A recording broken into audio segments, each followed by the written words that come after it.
کوفیوں کے جو خطوط آئے تھے اس کے بعد حالات کا جائزہ لینے کے لیے جس شخصیت کو روانہ کیا گیا ان کا آپ تذکرہ فرما دیں. حضرت امام حسین رضی اللہ تعالیٰ عنہ نے صحابہ کرام نے جو رائے دی تھی نا اس کو بالکل ایک سائڈ پہ نہیں رکھا.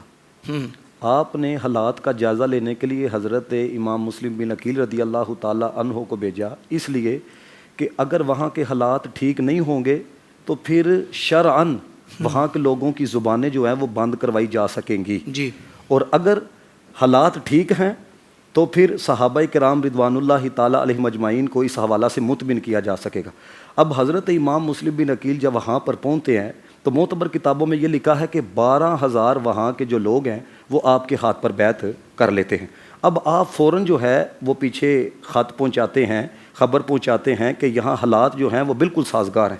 اب وہیں کے لوگوں نے جو یزید کے حمایتی تھے نا، وہیں کے لوگوں نے کچھ اس وقت تھے اور کچھ آج کے وقت کے اندر بھی پائے جاتے ہیں.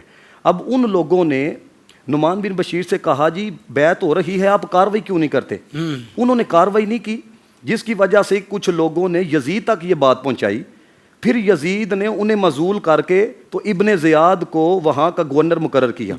اب اس کا مین کردار تھا، اب جس کا مین کردار تھا حضرت امام حسین رضی اللہ تعالیٰ عنہ کی شہادت میں، اس کو لگایا کس نے ہے؟ اسے نہیں پتا تھا کہ یہ ہے کون ہے. اور یہ جو لوگ یزید اور حضرت امام حسین رضی اللہ تعالیٰ عنہ کے حوالہ سے بس اوقات مقابلہ کروانے کی کوشش کرتے ہیں، تم نے کیا منہ دکھانا ہے نبی پاک علیہ الصلوۃ والسلام کی بارگاہ میں جا کے؟ جن کا معمولی سا گرنا نبی پاک علیہ الصلوۃ والسلام سے برداشت نہیں ہوا اور آقا علیہ الصلوۃ والسلام نے منبر چھوڑا. یہاں پر علماء نے لکھا کہ حضور کا خطبہ دینا یہ دین ہے، اور اگر حضرت امام حسین رضی اللہ تعالیٰ عنہ دنیا ہوتے تو اس کا یہ مطلب ہے کہ نبی پاک نے دین کو چھوڑ کر دنیا کی طرف گئے. الفاظ یہ ہیں فلم اصبر حتی قطعت حدیثی ورفعتہما، فرمایا میرے سے رہا نہیں گیا.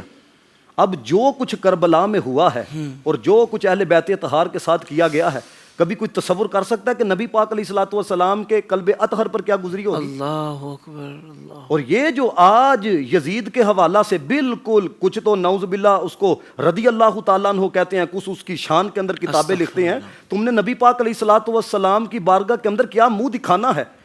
میرے استاد محترم نے ایک دفعہ بات سنائی، کہتے ہیں کہ میں ایک مقام کے اوپر بیان کر رہا تھا کہ کچھ لوگ آج بھی یزید بننے کی کوشش کرتے ہیں اور اس طرح کی حرکتیں یزید کی سائڈ لینے کی کوشش کرتے ہیں. تو وہاں پہ ایک سیدزادے موجود تھے، انہوں نے مائک پکڑا، کہنے لگے تھی چھڑو انہاں دے وڈے یزید نے تاں او یزید دیاں تعریفاں کردے نے، ساڈے وڈے حسین نے اسی تاں حضرت امام حسین دیاں تعریفاں بیان کرنے ہیں. واہ واہ واہ واہ. تو اس لیے ان کے تانے بانے بھی جو ہے نا وہ وہاں پہ جا کے ملتے ہیں.